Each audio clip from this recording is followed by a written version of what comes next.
It's amazing because I didn't honestly think Ethereum Classic was going to survive when I first came on board. It was it started as a protest movement, and it was just like you guys spent 2 years very vigorously defending a particular philosophy, and then because it became inconvenient, you walked away from it. It would remind me of, like, I'm a Ron Paul guy. If Ron Paul woke up one day and said, like, you know what, that war in Iraq was a good idea, it's just, we would be like, what happened to Ron Paul? Where's the Alzheimer's? It's like Bizarro land, right? It's like I went to the he'd be having a goatee or something, and it's anti-Spock. So along the same lines, a lot of people felt this way, and at the very least, it was a way for us to say it's not all right. It's not okay. You can't take people's money, create a social contract with them, and then violate that social contract and pretend like you didn't and expect everybody just to take it silently and feel good about it. So then when it became clear to me that the project was going to survive, then we had this terrible problem. And you were in the beginning, so you saw it too, where the community was just all over the place. It was horrendously fractured. We had interesting fellows like Michael Trout and others, and it was a very big challenge of, like, what are we really doing here? Is this just a protest, or are we actually going to try to build something real? And is this thing going to turn into a cryptocurrency that has the right to exist? And being just a copy paste coin does not have the right to exist. We have to have some intention to go somewhere with this community.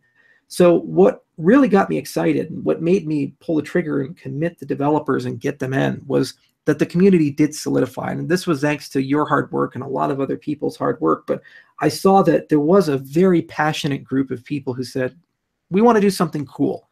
And, Ethereum's going in a particular direction, and we're probably not going to go in that direction. And let's go try something else. I want to stress that I was definitely working on it, but there were a ton of great people that really helped pull a lot of this together.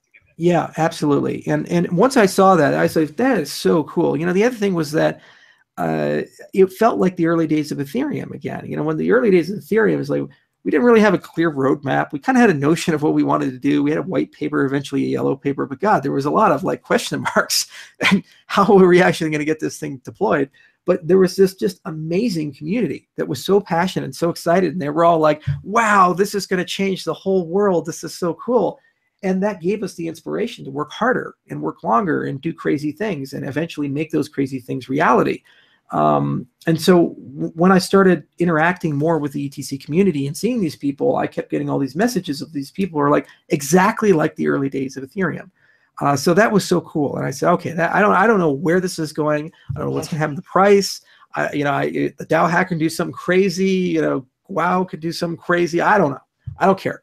I don't care if this cryptocurrency is worthless. We're still going to be here. We're still going to have some fun because the people here are cool. And I like talking to them, and I like hanging out with them, and I could go drinking with them. That's really neat. And it's amazing to see how it just kept going down and down and down and down. We found out the Ethereum Foundation sold 90% of their stake, so maybe that had something to do with it. Anyway, but it kept going down to 60 million. And I saw Sins and some other people in the channel saying, like, the sky is falling, we're all going to die. And I was like, I don't care. You can go to $1. I would still be here. But then it went back up. And all of a sudden, the liquidity went back up, and the community got really inspired.